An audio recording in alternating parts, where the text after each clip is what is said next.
Get ready for your next TV obsession, All's Fair, starring Kim Kardashian, Naomi Watts, Niecy Nash-Betts, Teyana Taylor, with Sarah Paulson and Glenn Close. A team of fierce female divorce attorneys leave a male-dominated firm to start their own. Filled with scandalous secrets and shifting allegiances, both in the courtroom and within their own ranks, these ladies know that lawyers are a girl's best friend. All's Fair, now streaming on Hulu and on Hulu on Disney Plus for bundle subscribers. Terms apply. Hey, hey, hey, or should I say, ho, ho, ho. It's me, Matt Rogers, and in the words of another Christmas icon, it's time. I'm back with my new nationwide tour, Matt Rogers, Christmas in December. Yes, it's time to remember when Christmas is. I'm hitting the road all December with Henry Kapersky and the whole band performing my album, Have You Heard of Christmas, along with a bunch of other little surprises. So if you're in LA, San Francisco, Seattle, Portland, Philadelphia, DC, New York City, Boston, Toronto, Chicago, or, yes, Orlando, Florida, I want to see your gorgeous ass. Go to mattrogersofficial.com or head to my Instagram at mattrogersthough and hit the link in my bio. Until then, stream the album, get your look together, and get ready to deck the damn halls at a venue near you. Christmas in December, you in my heart. XOXO. Me, Matt. Look, man. Where? Oh, I see. Wow. Oh, my. Bowen, look over there. Wow, is that culture? Yes. Oh, my goodness. Wow. Yeah. Las Culturistas. Ding dong. Las Culturistas calling. We have reconnected with someone from, it's like, I'm going to say past, present, and future. Four-dimensional tapestry of talent, beauty, brains, Impact. all of it, impact. This bitch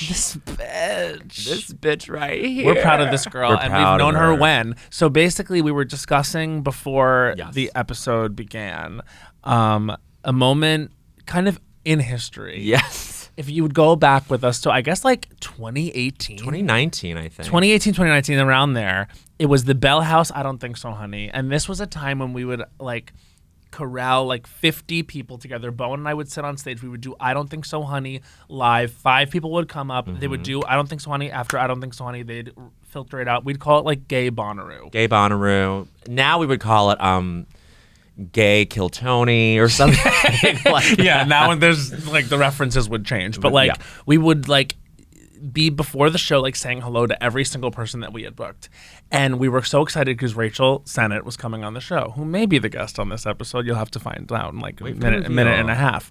But I remember going over, and you only have so much time to say hello to everyone because it's 50 people. And I'm just like saying, hi, hi, hi. And then I see Rachel and I go, hi. Oh no! Oh no! Oh no! Because she's sobbing. She says, this is one of the worst days of my life. And we'll get into why. She's like, I'm so excited to be here. This is one of the worst days of my life. And we'll get into why on this episode, starring I Love LA creator, Star, EP, star, etc. All the sort of titles this one holds. This is one of, I would imagine, I'm not going to speak on your behalf, but one of the best weeks of your life. And it's only getting better from here. Well, we'll bring her in. We'll bring her in. She can confirm or deny. This is... Is it all it seems? Former guest of the show, but this is our first time in person with her. Which feels so insane, wild, and more. Everyone, please. Let's go. Let's go. Welcome. Rachel Sennott! Pie and a half. Oh my God. Thank God, you guys. Clink, Clink. Clink, fucking clink. And it's all the Chin. kinds of Diet Boom. Coke. We have the ones in the can. We have the ones in the bottle. In the bottle. I wish I had can, but of course I went bottle because that was what was available. Of course. At the bodega. But I was On the like, streets, they I'm do bottle. strawing it. Yeah. I'm strawing it and it's totally fine. Straw it. Now, tell us what was so fucked about that day. Oh my God. So the other thing that's crazy is it's like at that time, I was such a disaster. I was going through, it was a tumultuous time. Yeah. Yeah. You We've all know, had 23. them. Yeah. And in my head, I was like, no one else knows that this is tumultuous for me.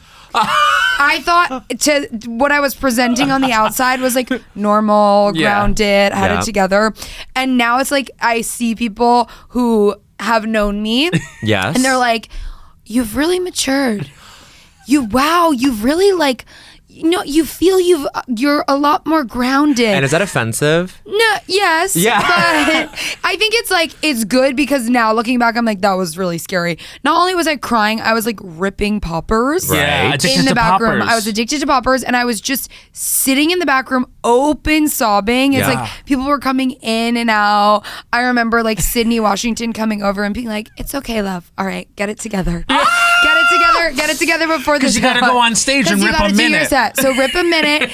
just wait. Rip a minute, then rip a popper, and then we'll put you in the Uber home. Let's go. Wow. See, that's community care because Matt was saying it was 50 people in the community just descending on you to show support, but also they were like, but we also have to get ready for a bit. But you do what we do have to do our bit. We do have to do our best. So please get it together, do your bit, and then either go home or just, keep the crying to a minimum. It was like 3 days after, and I was raw. I was really, really raw. Yeah. And my I don't think so, honey breakups. Yeah.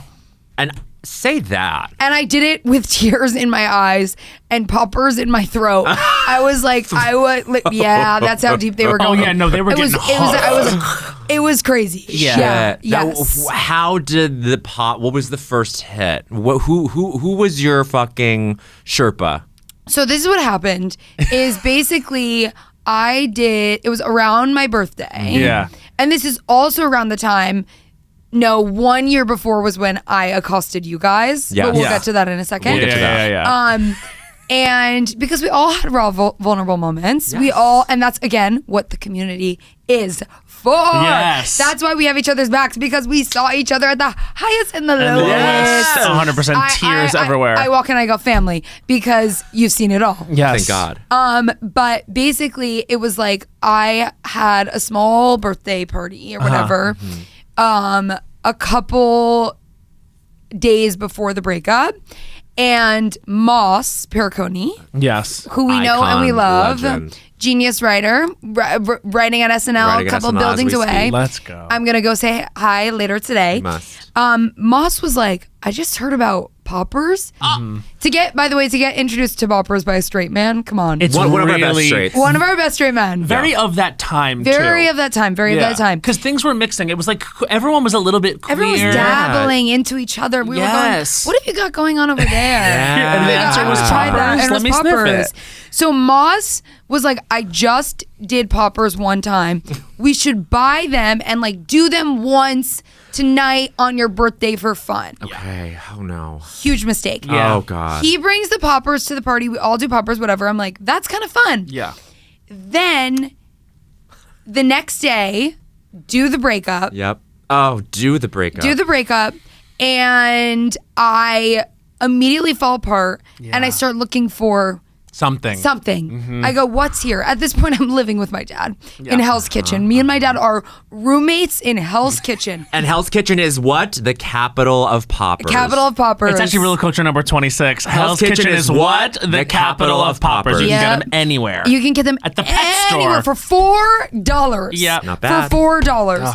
And by the way, impossible to get in LA. Something Yeah. New York has over LA. Poppers. This is really true, and I know I know a place, Muna, where you can get them, and I'll tell you after. Although I don't think it would be I good don't for know. you. I've moved on. I've moved on. You're in recovery. You've really I'm in matured. recovery. I've matured, but I will say when I first moved to LA, I went to get poppers somewhere, and I had to drive to like 4 places, and I was like, I ended up in like a sex shop at like Yeah. 2 a.m, and they were like, we have 1 bottle left. It You was like feel it was the crazy. rush. It was Yeah. crazy. So okay, I'm searching through my dad's apartment. It's like there's nothing there except for the poppers. Boom! I just start taking them. Yeah. And I'm taking them like in the morning. I'm taking them like 10 times a day. I do think there's a piece of my brain missing Yep. from that time. It's like I'm taking them raw. I remember Catherine Cohen. Yes. We went to like breakfast the next day because she was being an amazing friend. She was being there for me. And I was like ripping poppers at Cafe Cluny. And she was like, my love, you gotta stop. My love. You gotta put those down. Save it for right after. She also poured me a glass of vodka and watered it down at like 10 in the morning. I love Catherine. This is so. Catherine. I literally can picture this. I can see the coat she's wearing. Yes. Yeah, And we're thinking it. the We know same the code. one. We know the code. the code. It's fabulous.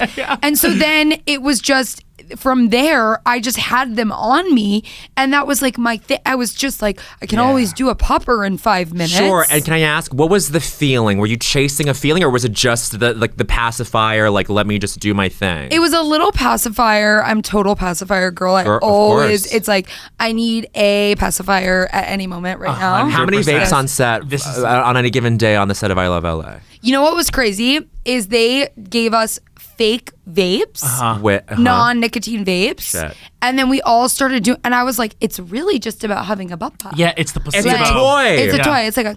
Yep. I just want something to hold and suck on and play. Okay. Yeah. It's getting a little Don't we weird. all? Okay. Don't we all? Don't we all? And but. So then I just had them. I think what it was is that when I would take the poppers, I would start laughing so hard and then I would start crying. Yeah. And it was sort of my entryway into crying. Wow. Okay, Yes. so you were able to access. I was able to access how I was feeling. Did you lose that access once you got off the poppers? You know what's crazy is, no, I didn't, but I entered a period of my life, I would say the mid-20s, I was like, I'm healed. Yeah. Yes. I'm so healed. Because it was COVID. Right. I moved to LA and I was like, I became like a hermit, honestly. Yeah, well, I yes. went all the other way. I was just like, I'm like barely drinking. I'm not doing anything else. Poppers on the West Side Highway. No, none of that. I'm very locked Yeah. locked in.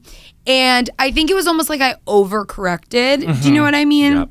And then came the Saturn return. Of course. Damn it. Which is when you ran into us on the street, by the way. Which is, oh my God. Wait, no, you guys on the street. Yep. I'm backpedaling. Let's go. We need to back up. Okay.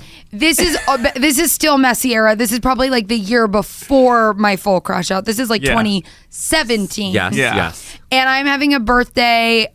It's my birthday, and I was on Cat's show. Yes. I'm like, yes, birthday. I come out of there wasted. Yeah. I see Matt and Bowen outside on the street. I don't realize they're having a deep discussion that involves Tearful. a tearful discussion. Was this at Union Hall? I think it was at Club Cumming. I think it was the Club Cumming show. Okay. So Yeah. if it was 2017 Club Cumming, it was one thing. If it was 2018 Club Cumming, it was Union another. Hall, it was another thing. Because I can remember 2 times. But 2018 Club Cumming also sounds viable. it sounds all within the realm. yeah. I'm willing to bet it was about both of us going through the SNL audition process and only one of us getting hired.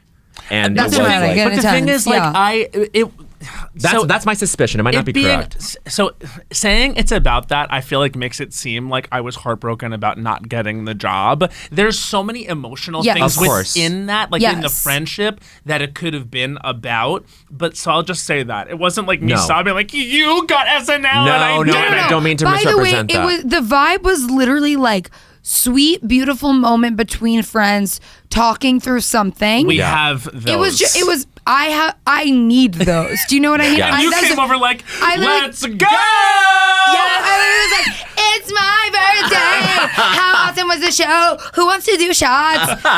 You guys both turned to me, tears in your eyes, and you're like, could we just have a minute?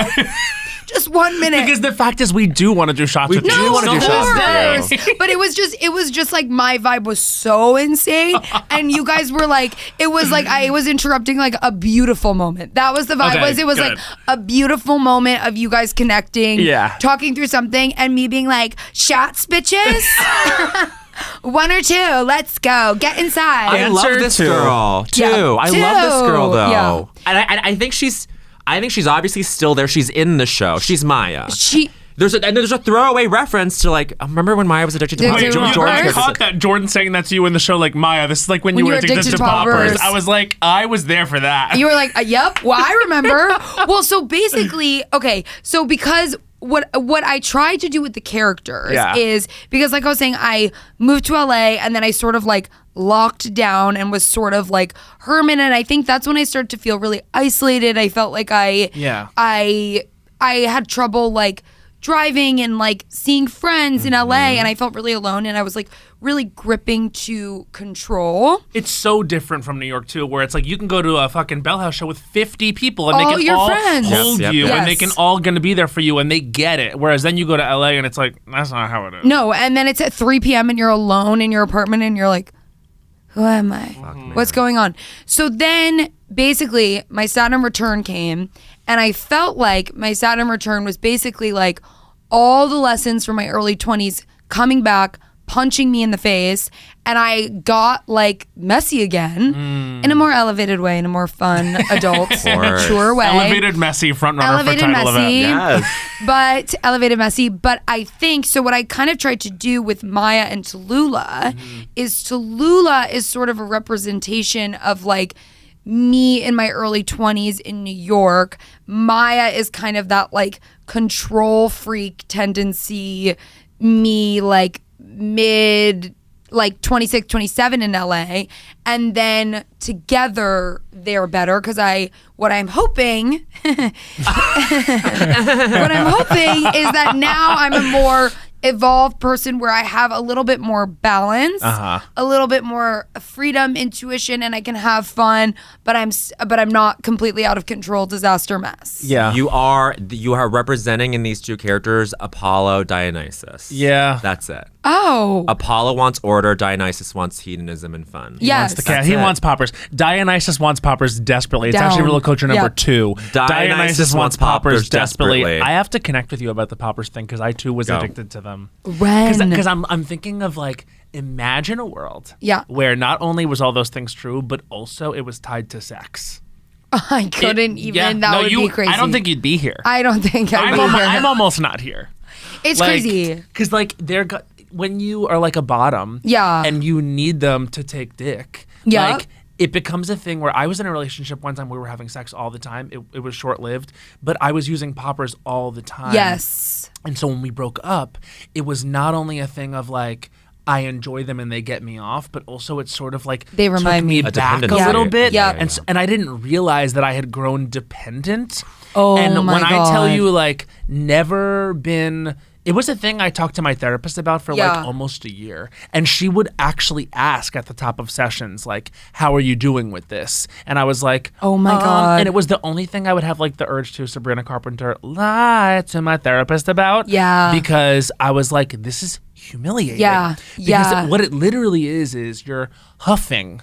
You're huffer. Nail polish. Yeah, kind of. it's literally like when you're like a kid and you're in Dare and they're teaching you about the things you can get addicted to, you're like, well, that's the lamest one. Yeah, you're like that? That's not going to be me. Please. Huffing glue, and then there you are with amyl nitrate trying to get dilated or go to a Robin concert and enjoy dancing on my own more. Oh my God. Which we also did. But there was a time when it got dangerously in the fabric of like social stuff. Yes, once you connect it, with any addiction, as soon as you've connected it, you form the little wire in your brain. Shit. It's like, well, we're not coming back from this. It's like now I'm remembering my ex. Now it's connected to sex. It's like, what? It's very, very, very connected to sex in the gay community. And also like it's just a little social. Yes. Like I remember one time we had Trixie Mattel on the show and she was like, do you guys use poppers recreationally? And we were like, yeah. And she was like, what? And now I'm kind of like seeing that perspective because it is a little bit like get off, do your thing, or go off, get off and go off. Get off. But like it is a little bit like to have it around all the time. It's like there are holes in your brain. There's holes in my brain for sure. But it hasn't held you back. Hasn't held me back. Or you. The air, I can feel the wind going through the holes. They're like, it's like Swiss cheese. That's how I get all my good ideas. Yeah, because of the holes in my brain. Wait, was the frequency? Yeah. The frequencies are they're thrumming. Yeah. Was you moving to LA permanently? Was that the same time as Come On It's LA, or was that before? That was before. Come On It's LA was just a trip that you took. Come On It's LA was a trip that I took, and I did a little water bottle tour.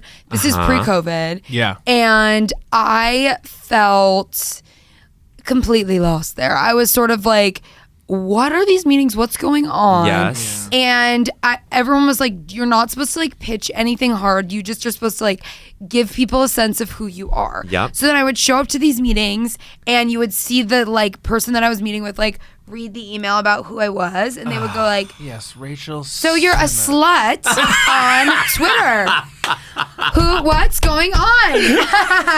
And then I would just go into all these meetings and like talk about how like a mess my life was, and everyone's like, oh my God, girl, that is so funny.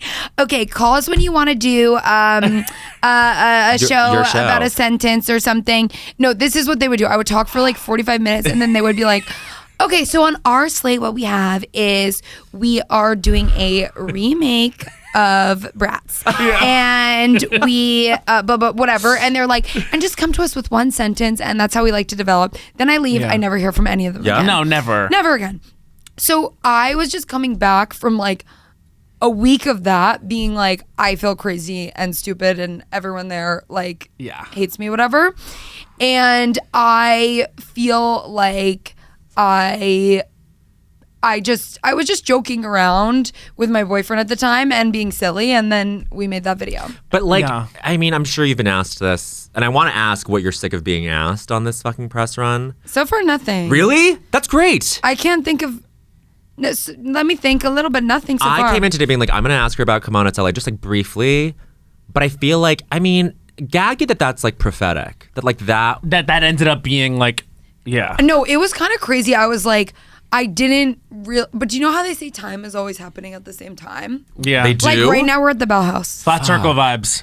We're at the Bell House right now. And I feel we're that. We're also 90 in the nursing home. Yeah. Aww. Oh my God. That's going to be a good conversation too. I can't wait. Potting for no one. Wait, we have to be at MPTF. They need to put us in the same nursing home. That's why I said past, present, and future. That is exactly what I meant. Us in the nursing home. Us in the nursing home. But MPTF, like this fundraiser thing that like they throw every year around the Emmys, that is literally a nursing home for actors. I can't wait for us to be there. We have to go there. We have to go. Lena Dunham told us about it. And it's like they do like pottery hour. They literally do like for old actors.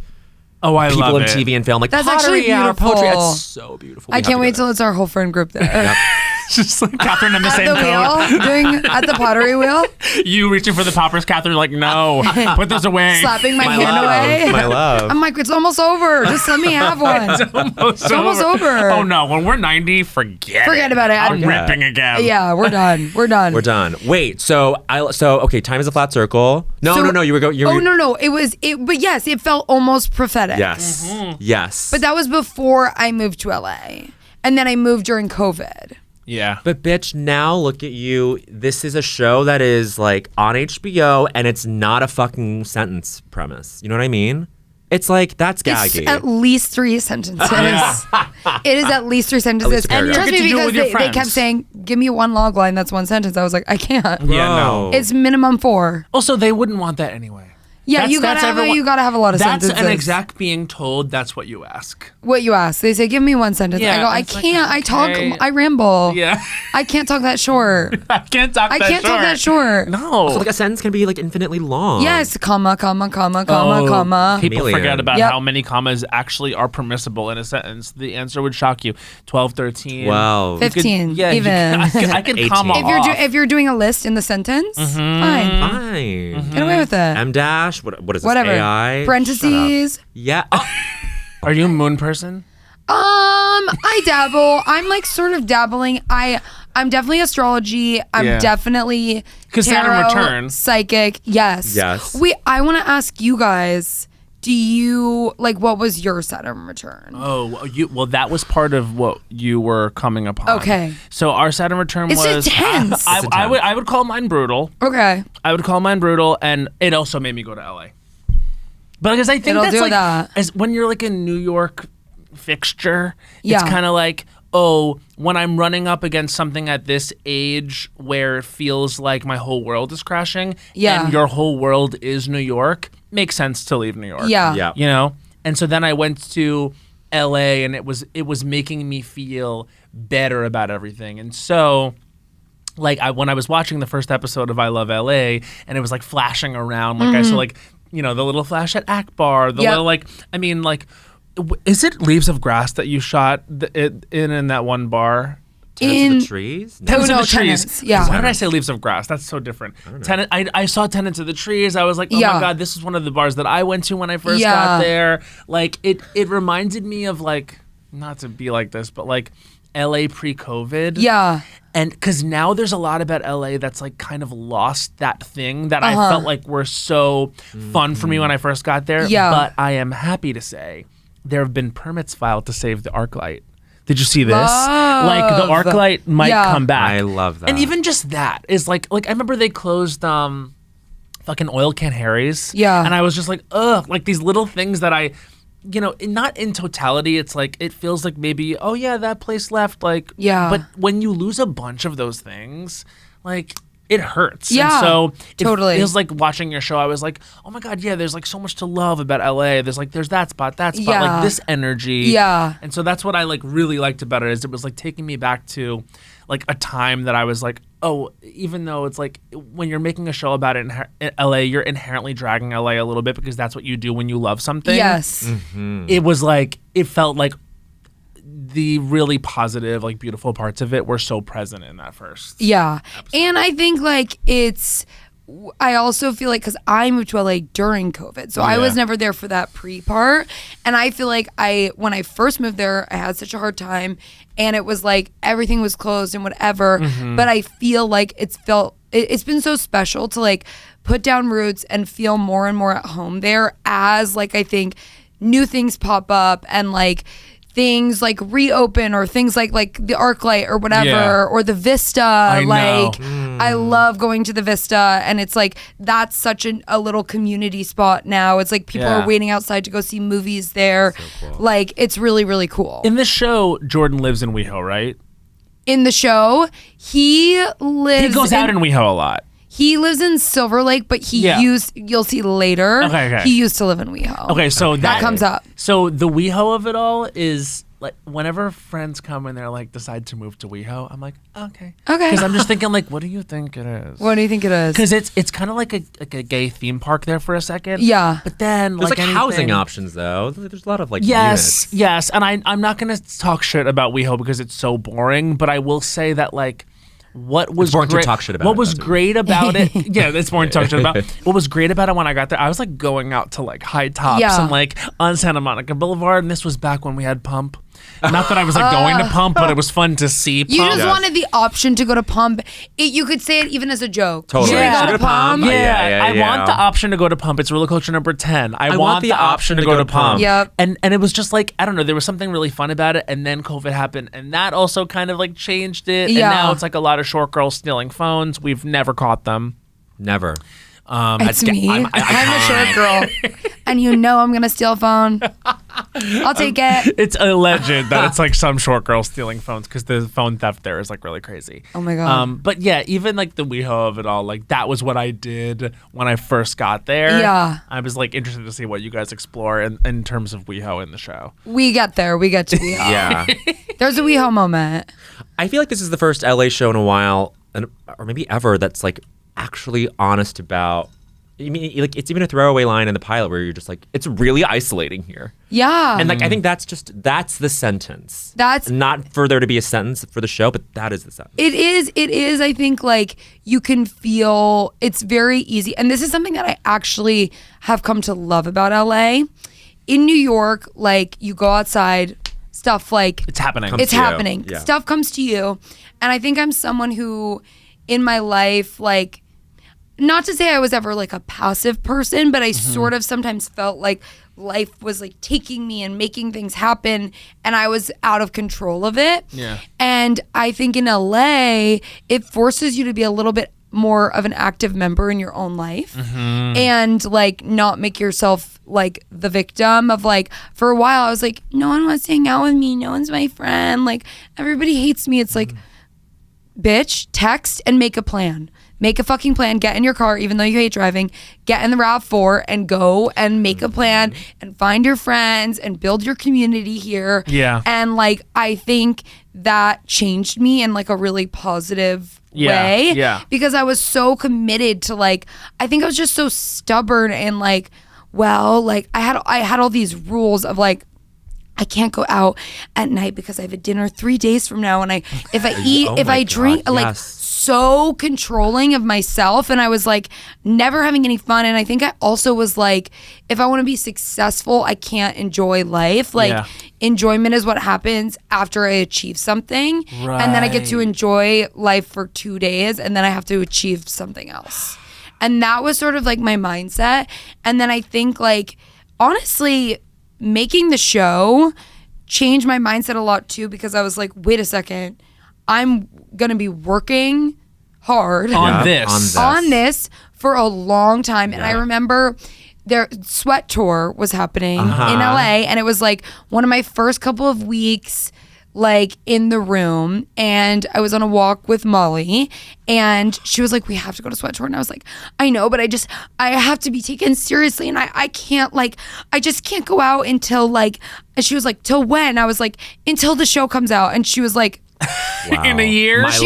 She literally goes, my love, you need to experience life. If you're going to be able to write stuff, you're coming to Sweat Tour. Best night of my life. Yeah, 100%. Best night of my life. See, and you know, like, you were working and didn't come to Sweat Tour. And you should have gone. I had the mirror version in New York. Yeah. Because it was like the first day of work last season. Yes. And I was like, I can't. He texted and he was like, I don't think I can come. I was like, no, do you? Your energy is important. And literally that night, I remember it was like one of those things. It was like something about like Charlie and Troy and that show in particular, which was one of the best concerts I've been to.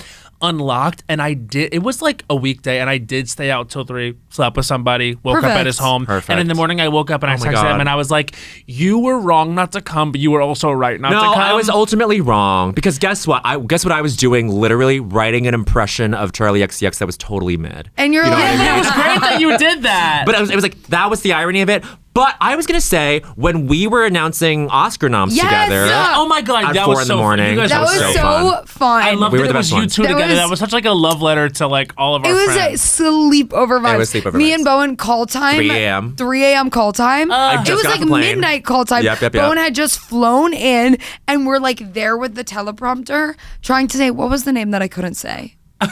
Oh wait, maybe we don't say it. It was a French one. No, we can say it. What was French it? It was is the hardest. name. It was the film. It was that film. Un Prophète. No. It was One time Anne Hathaway said Un Prophète, and I was like, she rocks. What was the movie? It was like it was like a Portuguese thing. No, it was Emilia Peréz.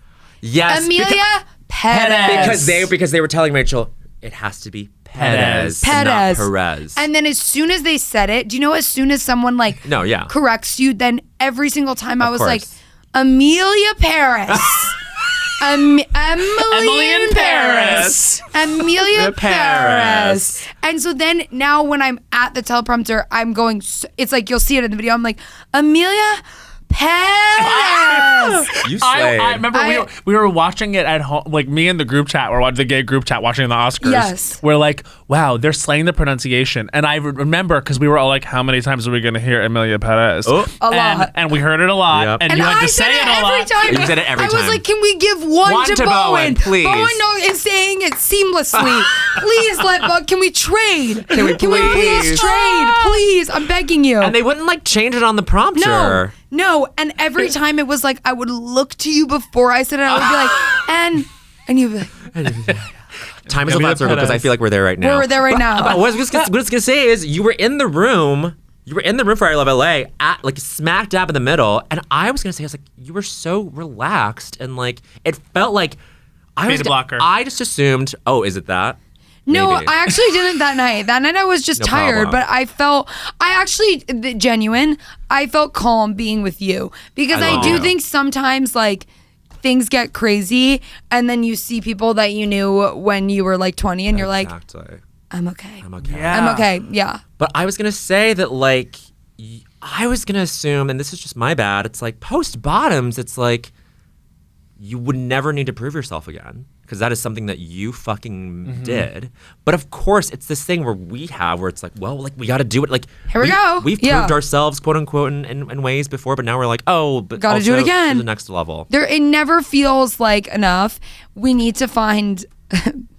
We need to find self-worth and God. Yes. And also, I think like this year I was also like, you need to find value in the making of the thing. Yes. Yep. And your friends and your family and your relationships, because I worked on this for so long and I felt like a lot of pressure because this is the first thing that I made where it was like every step of the way is announced. And that's the way that TV works. You know, you get a pilot order, just the fact that you're writing something is announced. That's announced. Then that gets picked up, announced again. Yep. Then you make that, you edit that. Then if that doesn't get picked up, people know. Right. Yeah. Oh. It does get picked All up. the casting. People know. The casting gets announced. Then you go make the show. And by the time like you're actually getting to make the show, it's like I'm posting a TikTok of me like drinking a coffee and everyone's like, go work on your show, mama. Ew. And I'm like, no, they were right. They're 12 and they're right. What I also love was like they kept announcing like Untitled Rachel Sennott Project, Untitled yeah. Rachel Untitled Sennott, Rachel to Sennott. the point where I was like, Mimi. is it called that? Because for a second I was like, I think it's called Untitled Rachel Sennott Project, and I think it kind of rocks. Call it whatever you want to call it, because honestly, it's like at this point I'm like, it is. We still in the office will be like, yeah, for the Untitled Rachel Sennott show, Untitled Rachel Sennott show. But it was just, I felt really vulnerable. Yeah. And so I think I had to change my mindset a little of I can't punish myself No. the entire time that I'm doing this and not live life and whatever and see my friends. And I also need to like enjoy the process of making this, because it was one of the most like rewarding, creatively fulfilling things to get to do. And I was like, and I can't freak out about the pressure. I'm freaking out about the pressure now, or like at least 1 week ago. But then I was like, it's okay to freak out now because it's too late. I already made it. So I can't change it, unfortunately. Picture's locked. So it's too late.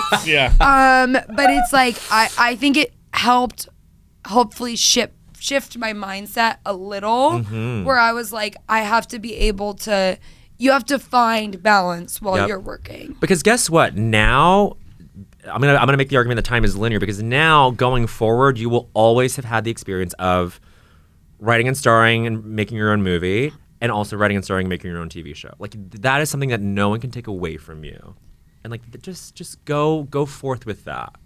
You know what I mean? Yeah, I'm gonna. I'll text you being like, "Can you say that one more time?" I think it's it's good though to like, I think, admit that you like are caring that much about every detail, and that you are like low key punishing yourself, because sometimes it can feel like whenever we're on the internet or whatever, like perception is not always reality. Like, you know who fucking is like one of the hardest working people ever is Charli. Yes. But her image is I'm partying. I don't give a fuck, like Dua Lipa, always on vacation. You go to her show, she's working so hard. Like, so it's not like, I think people can get caught up in the image of things and not understand like how much is going into it. And like you can clearly find a balance, because there are people that are doing it. Yeah. Those people are exhausted. Yeah. But it can be done. Yeah. Yeah. The Sweat Tour was literally created by someone who's sweating. Like, yeah, sweating. Yeah. Like Sauvignon Blanc in the air, fucking cigarette, sunglasses at night, let's fucking go. But the thing is, like, so many hours of work. Yes. Day in and day out. Yeah, it's both things. Yeah. It's holding both things. It's holding both things. You know what stuck with me? I was on shrooms when I was watching Gaga do Mayhem Tour. Oh, yeah. Mayhem Ball. How was that? Incredible? Just the best. I wish I could go. I missed it. Come to Tokyo. Come to Tokyo with us. Come to Tokyo with us. Come to Tokyo. She goes, I just want to say, I care so much that you guys have a good time tonight. Love and that. That is like entertainer shit. Yes. That's it. Yes. Exactly. And that's what it's about. It's like, I want you to, depending on who the performer is, but it's like, I want you to laugh. I want you to get horny. I want you to cry a little bit. I want you to feel shit, and I want you to have fun. Like, I want you to have a good fucking time. Yeah. It's kind of fascinating too, because like, tell me how you feel about this, but coming from like where we came from, like very much like I don't know if you would identify with this, like, but I'll just say the 3 words: Brooklyn alt comedy. You know what I mean? Like, identify. Yeah, I think that's identify. We said so on the Oscars announcement. Oh, yeah, we did. Yeah. We've gone public with it. We had to call it out. So, but I feel like the thing that is encouraged when we were all developing was like, be yourself, be authentic, share the story, go out there and say and do whatever the fuck, say that like dangerous thing, etc. Yeah. And then you do get to a certain point where it becomes, ooh, are you going to say that? Are you sure? Yeah. And you're like, but that's the basis of why I'm well, we here. did. Yeah, totally. And so it becomes this rub between authenticity and like going for it. Yes. And also, you know, it's this thing of like, I know what makes me is the messiness, and then suddenly there I am on a red carpet. Yes. And you're like, huh. And I think we all have like varying degrees of that. Yes. But that is like an interesting place to find yourself. Yeah. Because then you walk into the room where you once had a general, and they're like, yeah, one sentence or else we're forgetting about you now. You go to that same place. Here's the keys to your own fucking nice car. And we're not giving out a lot of cars. Yeah. In fact, we're giving out one car. One car. And you can drive it. Yeah. And drive it however you want. Yeah. Like, Crash it. But like, that's a crazy change in expectation and responsibility. Yeah, totally.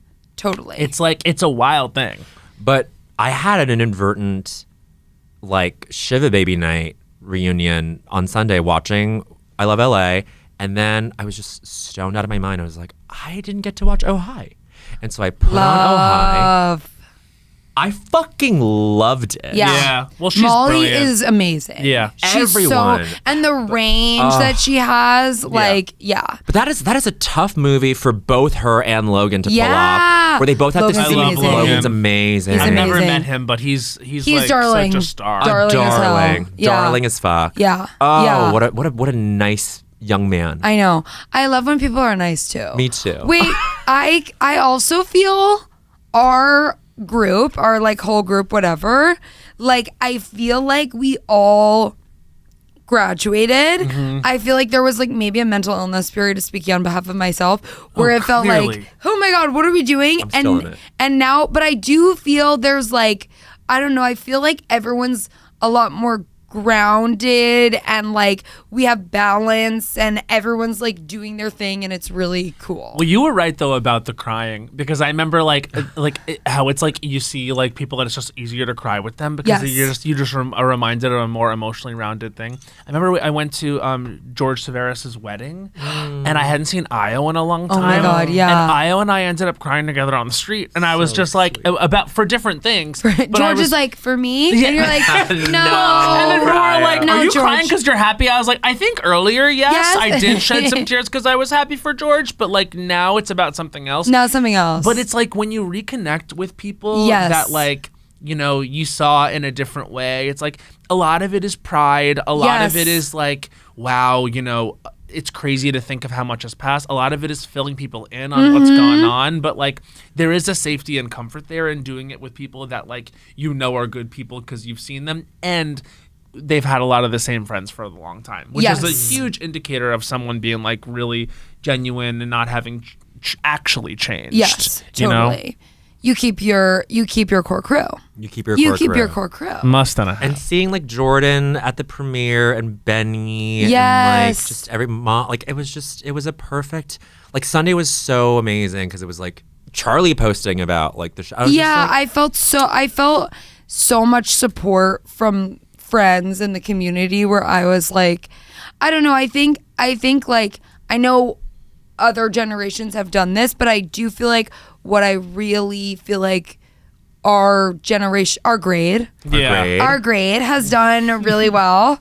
We were all in high school together. Is like actually genuinely supporting each other and like having each other's backs, which I think is like not rare, but I think it's really nice. It's not a given. It's not a given. No, it's not. And like I was just telling before we started that I was back in one of the theaters that we used to hang out in a lot, and you can tell it's different. Things are more expensive. Yeah. Like certain venues are owned by like corporations. It's harder to just book things. Yeah. Like, you know, tickets to shows are way more expensive. It's not as easy to just start up a community. Yeah. And I was actually like sort of mourning that the other night after the show, having a drink with our friend Amanda, who just moved back to New York, and is like, you know, it's interesting because I moved back here. Part of me was like, oh, I want to like connect with that community again, and it's harder.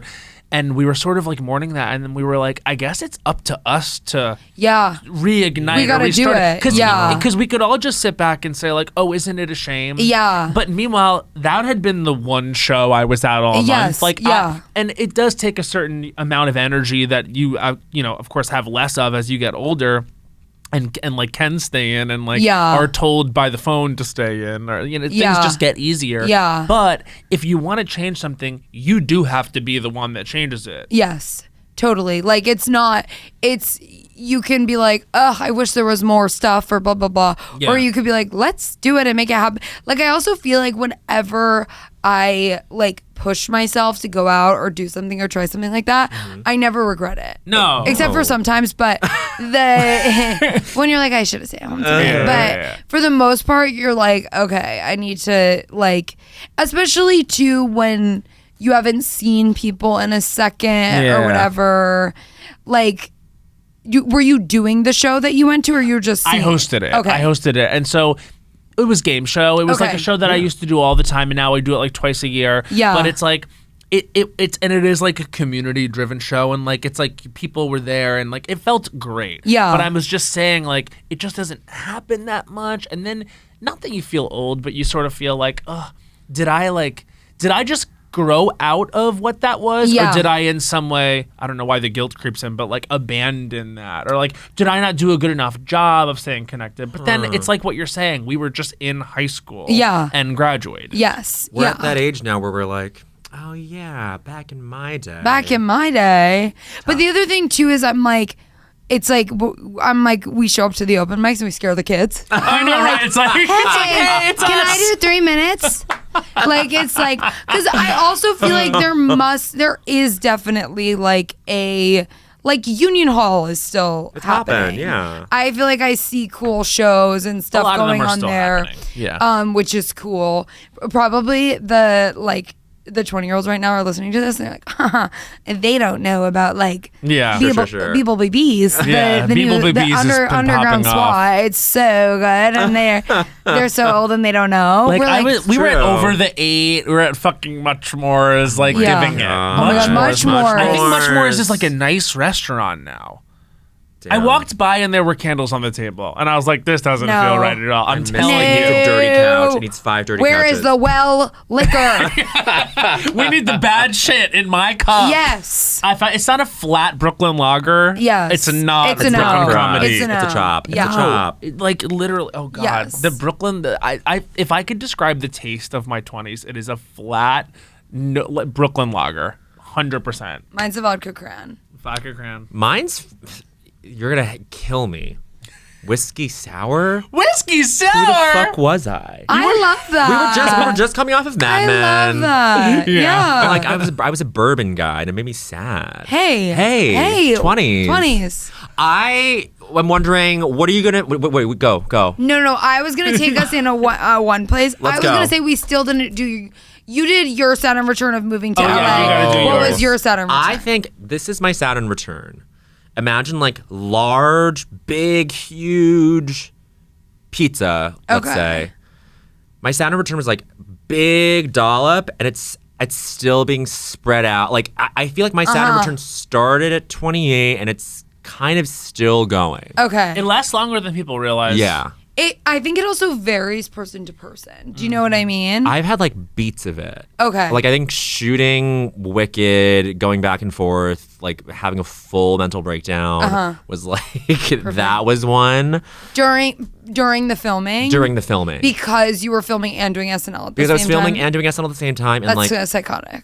Well, but worth it. But also so good in the movie, great on the show. Oh, you should see the little girls. The little girls, Sabrina. But even that was just like, oh my God, like I'm basically like flying back because I'm like furniture in this movie. You know what I mean? It's like they need me in the shop because like what we shot. Oh, we saw your elbow like last month, so you need to come back. You know, like it's that. It is that was a locus of it. I think starting SNL was like truly like dissociative. Yeah. And now as it's like slowly petering out, settling. Like, yes. oh, now I'm like reflecting all of it, and it's all coming back to me now. So you're processing. I'm processing. I think like all tea. Like I'm like it's still happening. It's still Is that happening. Crazy? No. 35. Not at all. Still happening. Not at all.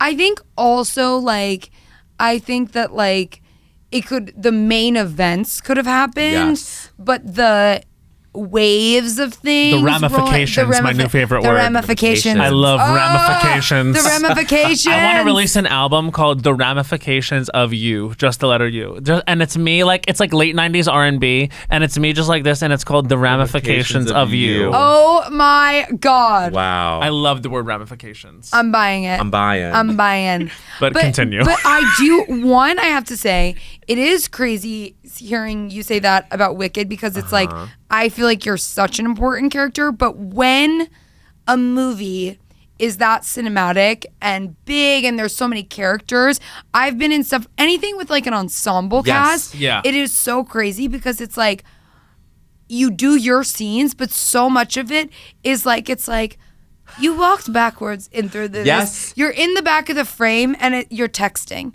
Yeah. And so then you're there for like a 15-hour day in the background like this. Yeah, and it doesn't matter who you are. Wait, you're so good. It's like, it happens where you're in That's the part of the scene. job. It's part of the Totally. job. It's totally part of the job. And by the way, it's like, it's not, it's like, there are way harder things to do. Of course. But I think it's like, when you get into the world of making something, and then especially when you're flying back and forth, it just messes with your head a little where you're like, wait, but what should I be doing? And then there's days where you think they need you and then they don't. And then you just start to Exactly. feel a little kooky. Kooky. Yes. Yeah.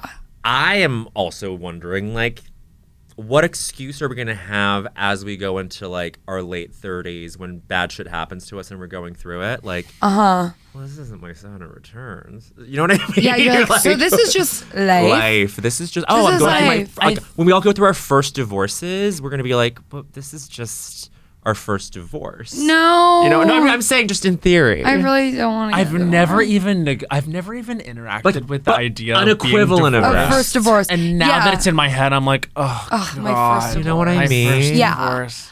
I do know what you mean, is that it's like life. I think when you're younger, it's sort of like glamorous when things are like kind of a disaster. And then as you get older, you're like, Fuck. okay, it's like there's a disaster and now I have to go to my job. You know what I mean? I think Sober. we might be Sober. less Sober. as we get older, we may be less invested in the things that would have devastated us earlier. That's true. So for example, like I was saying before we started, like, oh, like there was this event and I don't think I was invited to it. And I think maybe 3 years ago I would have been like, why didn't I get invited to this thing? Or does it mean something about Yes. like where I'm at or whatever? And then I'm kind of was just saying to myself, you know, Matt, you're invited to a lot of things. You probably didn't even, did you actually want to go to this thing? The answer was no. And then I was like, also, it is a choice to spin out about something like that, which actually does not matter. Does not matter. Like, and then I do think that the Saturn return of it all is just really what it is it's like the settling into of adulthood, the realizing that you are an adult and there is no going back into... And there's that like few year period where you're filtering through what actually matters, and then you land on the other side of that, and that's actually the end of the Saturn return. So we can talk about it being like planetary and whatever and astrological, but really what it is it's sort of like your first midlife crisis. Yeah. It's like an adulthood crisis. Adulthood crisis. Which I think the millennial generation and the Gen Z generation like all interacts with in a similar way because we're given similar like responsibilities and we're given similar deterrence in terms of success. Yeah. And we've all got like the internet in this way. Like they weren't we started calling it the Saturn return. What it really is like it's a way to say like, hey, we're all like engaging with becoming adults in a way that's been different from everyone else. Yes, totally. And, you know, suddenly we're 28 and you realize you're not 25. Yeah. And then you're 33 and you're realizing you're not 30. And so that's, I think, you know what I mean? Like, it's just like, it's like a quarter life crisis. Yes, totally. You tore. Did I tear? Yeah. Well, occasionally. Often. You did. Because also, switching to water for the first time, by the way, I realized I chugged this whole Diet Coke, and then I was like... I did see you sort of like start sipping the water about 10 minutes ago, and I saw in your eyes how thirsty you had been. I know, I was like, so... Wait a minute. I've been drinking, what is this called? Aspartame? Yeah. Yes. Which I love too. aspartame. That, Thank you girl. for inventing it. Are you good at drinking water? Uh-huh. Yeah. Yeah. Because I did Accutane. So when I did Accutane, I was like hooked up to an IV, basically. Yes. Yeah. I was so dry. I would have to drink water every second. I was reapplying Aquaphor. I was bleeding from my face. Oh. And since I did Accutane, I actually like can't really drink that much. Yeah. And You're still on it? No. But it Bless. changed, like, I used to drink so much more before Accutane. Wow. Yeah. And I don't know what it did, damaged my liver. But I can't really drink the same. Or what happens? You just get drunk very quickly or you feel sick? I get drunk pretty quickly. Like I get like buzzed off of like one drink. Yeah. And I also like get hungover almost like immediately. Do you know what I mean? Like it's like if I have one cocktail, it's like drunk in 15 minutes, hungover in 30. Yeah. Right. So I'm like, is this worth it? Yeah. But I think it did something to me. It really dried me out. And now I have to drink a lot of water too. And That's I love good. peeing. Like if I can Addicted. pee, I'll pee whenever. It feels incredible. It feels Feels amazing good. to It's like a pee. free. I like any of those like free little things that Like your body sneezing. does. It's free. Oh, sneezing is there's nothing like it. It's so orgasmic. It's a free break. Yeah. Can I ask? Yeah. Sometimes are you like, I wish I could just do this standing up? Peeing standing up? Yeah. Because I got to tell you, it's really nice that we have the people with That dicks you can have the pee? option. I sit all the I time. love to sit down. I sit down every At now home. and then. At home, I sit when I pee. I guess I wish I could pee standing when I'm wearing like certain outfits. Yeah. Yes. Yeah. Certain outfits I have, like it's so funny when you go to like a glam event or whatever, but ultimately the bathrooms are like porta potties. Yeah. And then you're in the Disgusting. tiner porta potty like banging on the walls and like there's like 3 Horrible. layers and you're like standing over it trying to pee and it's that I'm like it's like you're slipping sliding on the floor. Like I'm like standing could be fabulous right now. Yeah. It's sometimes those fab. fancy Yeah. events that are the most bootleg. Like Bathrooms. it's like truly being held up by sticks. Yes. But the picture Yes. is like fabulous. you would never You would never imagine know. what's You would happening never just know. 10 feet away. Porta potties. We're going to try to write a sketch this week called The Bathroom Awards. And The Bathroom Awards? Which I don't The think has been Bathroom done. Awards. Like best sink. I don't Love know. shit that. Like The one thing about LA is there'll be certain restaurants where they're like, and there's no rules here. I have amazing time, but you can't take a photo in the bathroom. You know what I mean? Like, have you ever interacted with this? Where it's Yes. just like, no Yes. photos in the bathroom. What is that? I don't know, but I'm like, if there's one place we should be able to take a photo, it's the bathroom. It's the Well, bathroom. clearly. And then I'm like, That's do they phone just time, photo time, touch up time. Yes. It's a holy space, and a good interior decorator will say the most important room to decorate in your house is the bathroom Bathroom. because it's where your guests will be alone. It's Boom. the only place where your Boom. guests will be alone. Boom. And they'll snoop around. I wasn't gonna do so. I have an apartment in New York now, and I wasn't gonna do my bathroom. But then I was like, you know what? We have to do the bathroom have because to. of that reason. And also, it's just like, okay. Also, I have a bathroom with a bathtub. Yep. I don't need it. I'm ripping it out and I'm doing a walk-in Yeah. shower. And Yep. I don't care if that decreases the value of it later. My thing is just like, I don't want a bathtub. I hate stepping over something because let me tell you what can and has happened Yep. to people in my life. Sometimes the bathroom gets hot and sometimes you get a little bit like overheated. Yeah. And then like you don't want to have to step over the bath. No. Like you gotta, like you need to be able to come right out. I'm Yep, gonna tell you a yep. story after this. But bathrooms are hazardous. They're dangerous. They need to be easy, and they need to be aesthetically appealing. Yep. Because people need to have their eyes open. Yes. Bathrooms are dangerous. I totally can have a hard time in a bathroom, like shower, like especially like coming home from an event or something. You're like falling in the shower. No. You've hit the J. You've hit the J. Yes. It's really. Basically, I agree. I will say there's something so fun about like the. I'm sorry, like when I used to pass out at chorus concerts on purpose for attention. At what concerts? Chorus concerts in high school and middle school. Oh my God, course. you're I was an fainting icon. at every single one. We're back in on this. And they're picking you up. You go like, I'm so embarrassed. You're not. So embarrassed. Like I love doing that. I love when I'm trying to think of the last time I was like at a concert, sick probably, or like crying, and well, you're Bowen and crying Rachel on the plane. Yes, and you're freaking out, and you're like, I just wish this wasn't happening right now. I'm so embarrassed. Everyone goes, no, keep passing out, pass out more. Like that's the best thing to do. I feel like I love that you passed out a chorus. Always. I love it. Just Always. like you, I'm seeing the rafters just like. I do pass out. I did once pass out on a family vacation, and it was like so embarrassing. And it was like the other thing I did once on a family vacation was throw up 3 times in the van on the way to the airport because I was hungover, and I threw up out the window, but then it blew back and blew back into my sister's window. No. And my whole family was like, my parents were like, everyone wanted to like make fun of me, and my parents were like, everyone needs to be nice to Rachel for the next like hour until she feels better, and then we can all shit dunk all on her. over her. That's really good. But we need to just take a second before we dunk on her because she's like she's shaking feeble and weak. She's infirm. Yes. Family management. Yes. Okay, speaking of dunking, we've arrived at I Don't Think So, Honey. Oh my God. It is the moment. Back in the day, we used to do 50 of these a night. Today we're going to do 3. 3. It's our minute to rant and rail against something in Cultch. And I'm turning to Bahid, and I'm asking him to do the thing we said we were going to do because mine is a little bit different. Here we go. This is Matt Rogers. I Don't Think So. When Oh my time God. starts now. I don't think so, honey. ASMR. It's not that I don't like it. It's just that I don't get it. Is this sexual for you, or is it like soothing?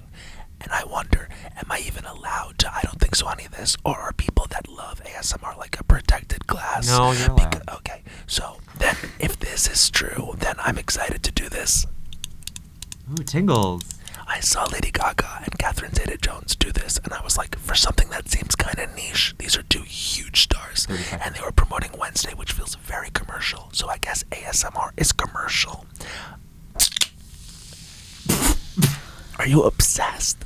Like, I don't think so, honey, that I necessarily get it. I'm willing to learn, but 15 seconds. Is this something that I could have a career in? Because it feels like people do this like exclusively for money. And I'm just really excited to explore and hear what you guys think. 5 seconds. I just don't think so, honey, that I get it. Is this horny? Is it soothing? What is it? What is ASMR? IDTSH? And that's 1 minute. Boom. And we're back to normal volume. Thank God. How did you feel about it? I feel like once you learn the conventions, once you learn the things to do, so you just did ASMR in a whisper. There's soft spoken. Oh, so that I could have done it like What's soft spoken like this? Soft spoken is just you're phonating and you're not fully down here in the whisper. Okay. So Gaga was doing it like this. A lot of people default to the whisper, but Cardi B, she kind of had a viral W Magazine ASMR moment. She clearly knows her stuff. Okay. So she was kind of going from the whisper into the soft spoken. I feel autonomous sensory meridian response, tingles. You're into it. I love. Oh, so you loved that? What I just did? So I wouldn't say I loved it.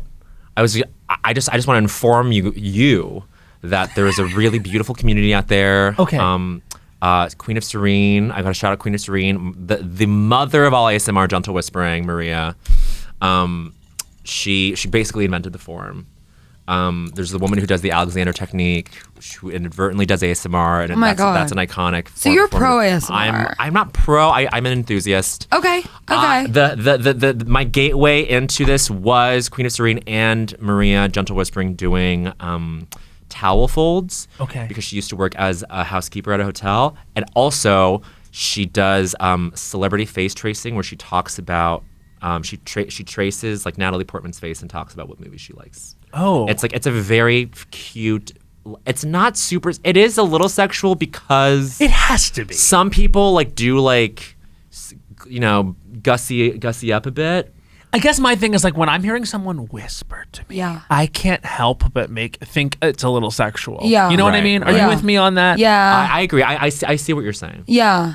It feels like it's like they keeping like it's not sexual. And I'm like, don't make me feel like a pervert. Yeah. Is it or not? Because my thing is like if they're a protected class, people who like ASMR, I will They're respect not. it. Yeah.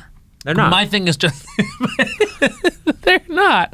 But my thing is like I just want to understand. They're protected class. They're not. They're not. I'm here as like as an They're not. enthusiast. So, They're so not. you're one of the He's people. part of the community, and he's saying And I'm they're saying not. Drag me. it's fine. Yeah. It's totally fine. Yeah. Okay. Drag. Well, Yeah. I'm excited about getting into it. I don't think I could possibly get what you're getting out of it because I'm always like, I get Yeah. relaxed. I'm and like, it ugh. makes me go like this. When someone whispers in my ear, I'm like, She does color analysis. See, that's the tingles. okay. She does color analysis on celebrity. She like has like, you know, like the thing. She's really good. I mean, Maria. that's my first foray into it. That's really good. I don't think That so. was- honey. that was a very- I hope that that was people good. like it. I hope people understand. Are you ready? I'm ready.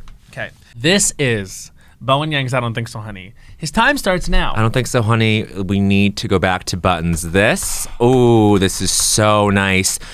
Touchscreens are toast. They're chopped. Touchscreens suck. I don't ever want to see an iPad ever again. I wanted to be a cash register on God as a child because they were pressing buttons, having a blast, beeping with the scanners.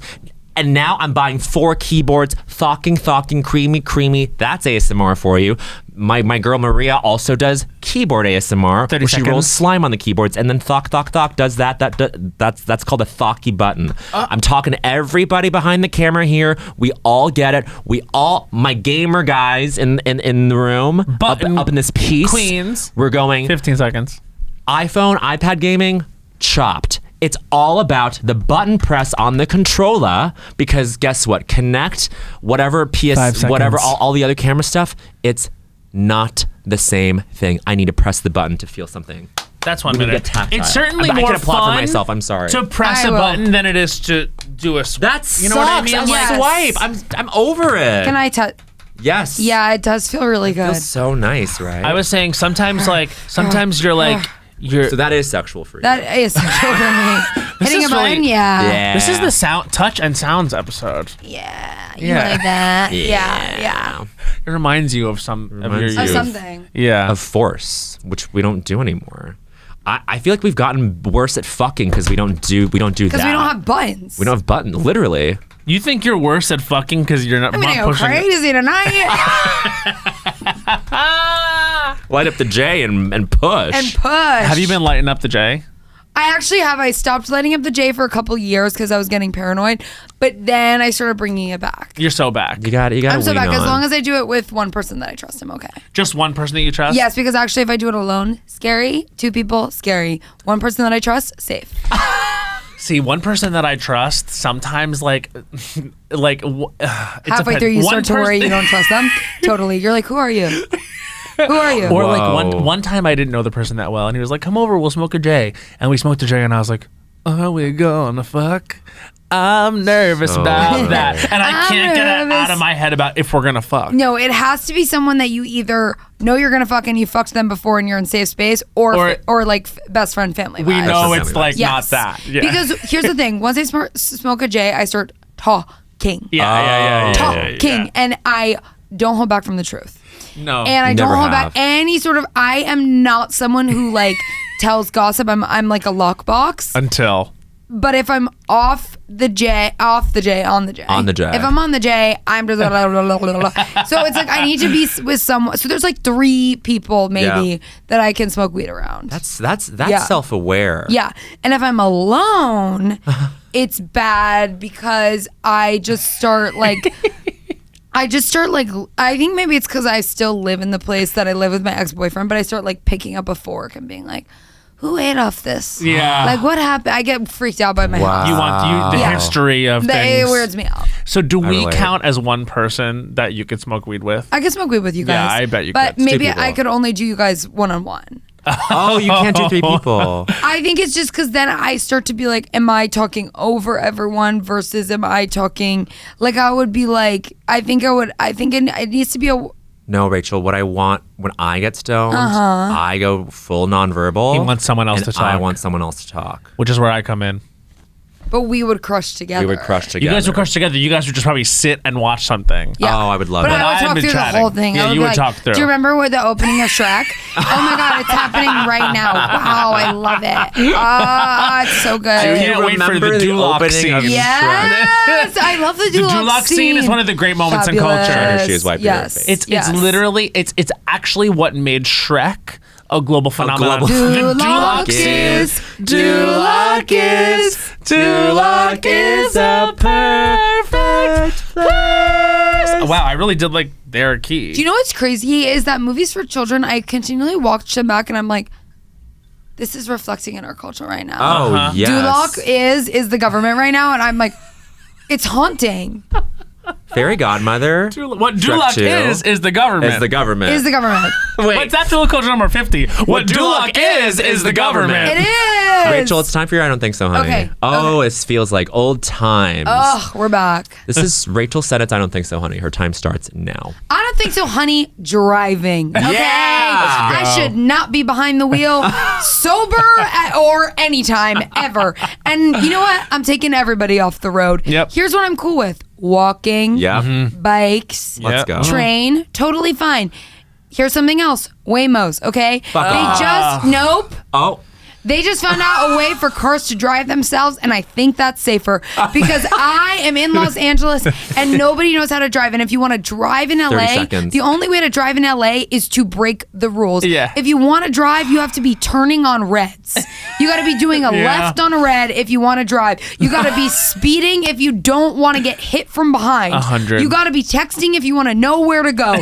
So you can't seconds. drive safely to drive at all. To drive safely, you have to drive dangerously. Yeah. In LA, I get in car accidents once a quarter, and I'm sick of it. No more driving And for that's anyone. 1 minute. For I did anyone. want to ask you about that because this is like, it is like, I think you were on the carpet being like, yeah, I get into an accident every few months. I'm like, Rachel. And not bad ones. No, I just like get offenders. little ones, but they always happen to me because I follow the rules. Yeah. I follow the rules, and because of that, I'm always getting in punished, you're fender benders. persecuted. I put on my blinker. I look.